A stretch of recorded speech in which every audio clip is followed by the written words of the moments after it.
Hey everyone, welcome to a really exciting episode of the Securing Safety series. My name is Dan Murdoch.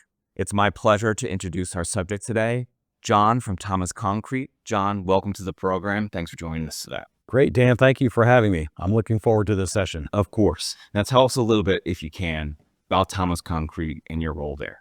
So Thomas Concrete is a family-owned concrete business. We're based in Sweden, and we have operations in Sweden, Germany, and Poland, and then a large U.S. business in the Southeast U.S.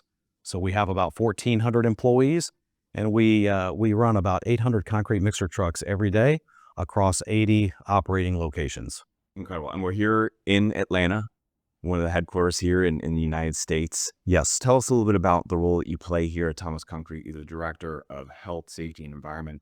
What does that exactly mean? Yeah, so it's health and safety. Certainly, we're very intent on keeping our employees safe. Not only do we have to comply with federal and state safety rules and regulations, but beyond that, we want to make sure our employees truly have a safe work environment. They understand that we want safety, and we want to provide everything they need so that they can work safely. No, that's tremendous. And maybe we can go in a little bit of a time machine for a moment. Your career has clearly been focused on building best-in-class safety cultures, values, protocols, the whole nine. Walk us through the beginning to where you are today, and what were some of the major milestones and maybe transformative moments for you across that journey that have landed you to where you are today? Wow, that's a great question. And if I look back, so I've been in health and safety and fleet safety for almost 35 years. And when you start out in your career, you realize there's policies, there's programs, there's things that you need to do to be safe. And certainly those were some of the early days that I was learning the profession. And then over time, as you experience events, some are minor injuries or minor accidents, some are major. Some of those major events can be life-changing. When you're sitting at an accident scene and you realize that someone's not going home, or there's a big property damage, or there's damage to the truck, those can become life-changing events. And I think over my career, I've realized that safety is not just safety for the sake of compliance, but you're really affecting people's lives and their communities. Yeah, so let's double click on that for a moment. There was something you had mentioned prior to us getting kicked off here today. Compliance doesn't equal safety. Do you mind, taking a deeper dive into what you mean by that? Sure. So when I say compliance doesn't equal safety, you can have a company that has all the compliance requirements that OSHA, for example, could require. You can have your fire extinguishers at the right height. They could be checked. You can have an excellent hazard communication program, a lockout tagout program, just to name a few of the common ones. Ladder safety.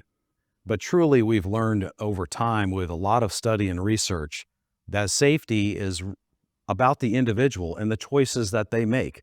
So even though you can have everything in a safe environment, that individual still needs to make the right choices to be safe. So if I provide you, for example, with a safe ladder to use, and you choose not to fully extend the ladder or stand all the way on the top rung, that's a safety behavior that could contribute to an accident or an injury.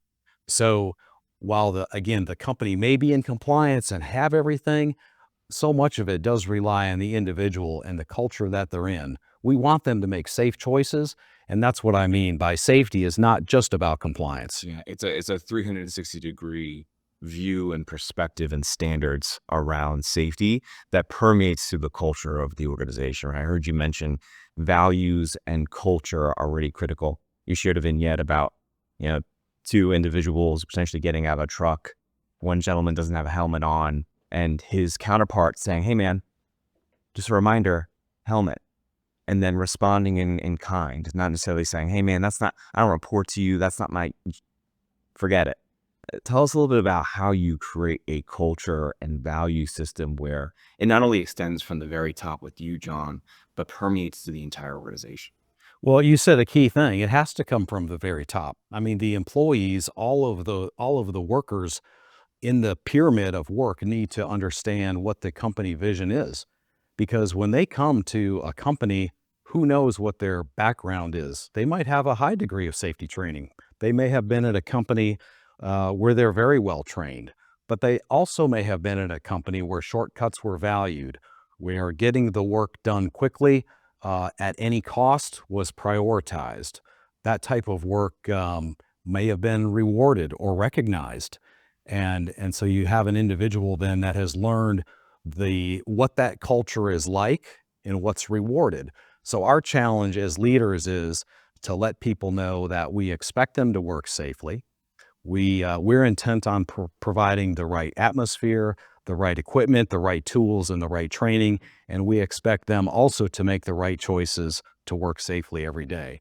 And that's really safety is in the head. It's in the head of all of us. What we do when Big Brother isn't watching, when the supervisor's not there. It's no different. If I could illustrate, when you first learn to drive your car, you have the instructor there.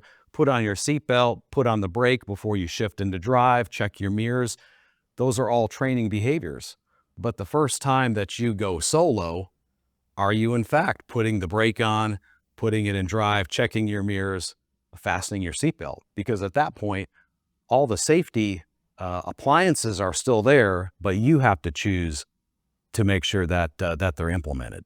I fall very much a victim to that exact example. I have some speeding tickets between the ages of 16 and 18 that would indicate that I was not taking it on that sort of responsibility as it relates to safety. It's a great analogy, and maybe I can transition us a bit to talk a little bit more about how do you think about systematizing safety? How do you think about technology? How do you think about areas of innovation that you've deployed over the last 5 to 10 years that have been really effective in delivering on those safety standards? And I recall in previous conversations that you had looked at models like Rolls-Royce or Disney or other major organizations that have certainly maybe be best in class in safety in certain regards, but in different contexts, certainly.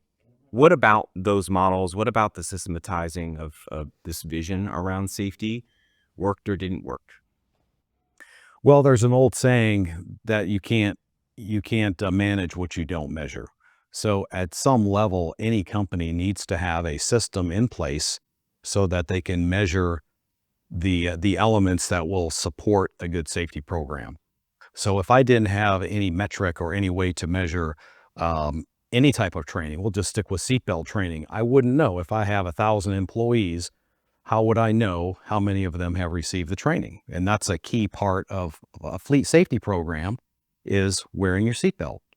So I think, as you look at any system, you have to look at the objective and the needs of the company, and then what the system will provide. And if that system will help support the company goals and objectives so that you can reach the safety results or the safety outcome that you would desire. Amazing. And do you think about that user experience from the leadership level down to the individual contributor or worker, right? I wonder if taking consideration the interactivity between the spectrum of those employees and workers, is that a critical thing that you're trying to prioritize as it relates to what systems and tooling you're deploying out into the field? Oh, that's a great question, because I think, certainly when I think of myself when I was younger, a lot of the system tools were clunky. They were in the genesis of this age. And I think today, if I look at the younger generation coming into the workforce in their 20s or even their 30s, and now even their 40s, they've grown up with different expectations, different user interfaces, with things that that my generation wasn't aware of. So I think we absolutely need to be aware of how different generations learn, and the software that we use needs to be intuitive and interactive and supportive of that learning style. I think it's a really interesting point when you talk about the expectations of the workforce and how it's changed with different, even geographies, but demographics and age groups. How are you, from a leadership perspective, thinking about those expectations, particularly around safety, with maybe folks just entering the workforce or within that demographic of that 16 to 24 years old? Like, how have you thought about taking into account that versus that of maybe some of the other legacy or more tenured employees that have been with the organization? So I think as we, as we work with our partner companies, we would look to them to lead that, because obviously that type of innovation and structure, we might say, hey, we need this, but we would really rely on our partners to help develop that. With some of our training, it might be more effective to bring in a group of more senior employees and conduct some classroom training and support it with the LMS system as part of that environment. That's how that group of employees is used to learning. They like to learn that way. And then if you're bringing in a younger or different demographic, then they may be more comfortable only with the digital content. So sometimes it's a blend of what you're trying to achieve, and who needs that training. Incredible. Now, I'd love to turn our conversation to your relationship with Safety Plus and what that journey has looked like. Customers for 8 years, and it's certainly a really proud partnership. Let's flash back to when you were evaluating technologies and you were trying to understand whether or not Safety Plus would be an excellent solution for you at the time. Talk to me about what that previous state looked like before Safety Plus, and then what sort of tipped you over the scale of wanting to partner with Safety Plus at the time. And we can certainly dive deeper into how that's evolved over time, but we'd love to concentrate on what that looked like. Well, of course. So it's been just over 8 years.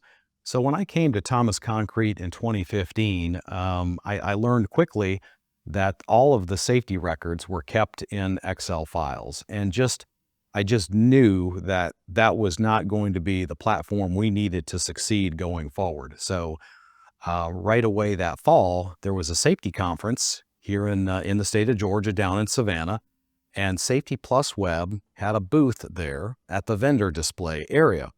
And one of my colleagues said, "Hey, John, come and check out this Safety Plus Web." So I think Taylor was there, and I forget who else was there, but they took us through a short demo, and I could see right away that it was going to check the boxes of things that we needed. So we scheduled a follow-up deep dive demo later on that fall, and by early spring, we had signed a commitment, and we were, full on to work with Safety Plus Web. Incredible. Now, you described again in a previous conversation how it's one leg of a very important stool as it relates to building out your safety strategy. Tell us a little bit about the particular role that Safety Plus is playing as a leg of that overall strategy today. Yeah, so there's a couple of key things that we use Safety Plus for. Number one is our DOT driver file compliance. We have over 800 driver files, and anyone who's in the fleet safety business knows that there's a lot of DOT record keeping that's required. So we use, again, we needed a robust database to help us manage all of that. So that's one thing that we use Safety Plus Web for. The second thing is just general company training. Okay, not even including the OSHA requirements, just general company policies and procedures. So as we issue training and policies, Safety Plus Web gives us a way to keep track of that. So that's the second thing. The third thing is for OSHA compliance. Certainly, we've got business requirements that we have to maintain. And again, with over 80 sites today and 1,400 teammates, we need a way to measure and manage our OSHA compliance, not only for our internal health and safety, but in case we need to respond to a regulatory request, we have a very adequate and robust record-keeping system that will enable us to do that. Tremendous. Oh, could I add one more thing? So, Please. and really the other thing that was really exciting for us was the LMS system. Historically, we have had, as many companies do, videos and training kind of all over the company, and we needed a central place to house the videos and the training that we had, so that they could be delivered throughout our sites. And we don't have DVD players everywhere. We didn't have maybe other ways to get this training out there. So really, the LMS system that Safety Plus Web had was also essential for us, and we really appreciate the system. And one final thing, and I'll get off of this, but not only can we buy safety videos and put them in the system, but we can also create our own material and upload it. So that's been huge for us as well. And it's deeply inspiring for me and the rest of the Safety Plus team to hear you say that. And I wonder how that all connects into the broader safety strategy, right, John? Right? If you have this layer, this really important stability around this very critical part of safety here at Thomas Concrete, how does it enable everything else to happen, right? I kind of think of it as, you mentioned it before, it's almost like that prerequisite across the continuum that is safety. How does it play that role, and what are the results? Is there, a very clear standard that you're meeting every single year with numbers of incidents that you're mitigating or otherwise? Would love for you to kind of talk about the impact if you can. Okay, sure. So there's, again, lots of studies that show, for example, that a company that has a high level of DOT compliance will have better safety performance than a company that has a low level of DOT compliance. So Safety Plus Web, for example, helps us maintain a high level of compliance with our DOT requirements. So that could be drug and alcohol, that could be pre-employment paperwork, that could be annual checking of the motor vehicle records, all those things. So those are all critical pieces that will help you have a high level of compliance that will lead to a safer organization. So then if I move to OSHA compliance requirements, and then also just what's required for Thomas Concrete, employees need to have knowledge of the hazards that they work with in order to be safe. Dan, if you came to Thomas Concrete and I just, gave you your truck keys and said, hey, go do the job and be careful, would you feel like you were well trained at that point? Probably not. Probably not, because we have not given you the knowledge and the training about the hazards that are in your job, and then how to work safely.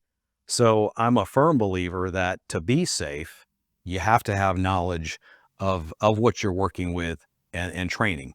So Safety Plus Web helps us manage those requirements to make sure at least that the employees have the knowledge. And once they have the knowledge, then they get out to the culture, and that's where they can act.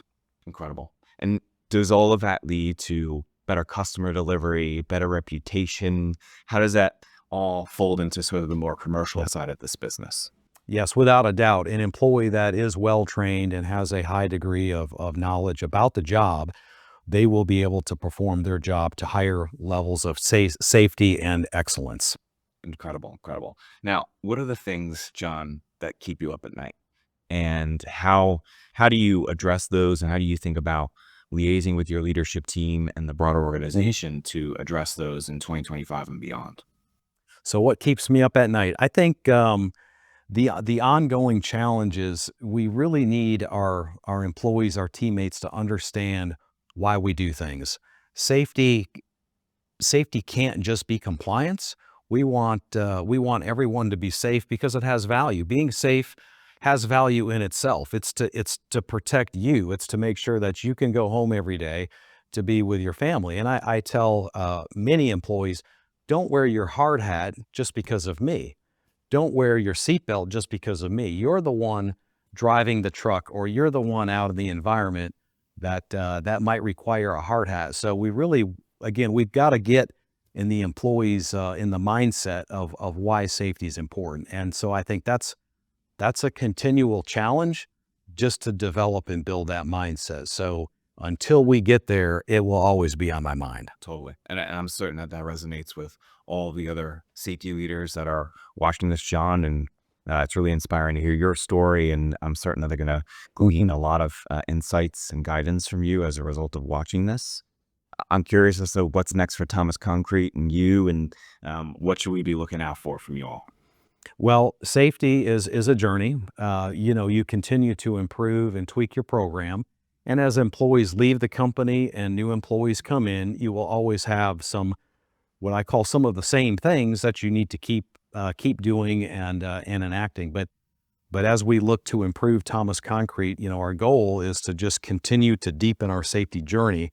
And again, we look with all of our partners, with technology that's out there, ways that will help us continue to be efficient in delivering training, managing training, measuring our results, and helping our team get better. Brilliant. And if there's maybe one or two pieces of advice that you would give to any safety leader out there looking to innovate their strategy and the way that they approach building a culture, building those values, what might that be?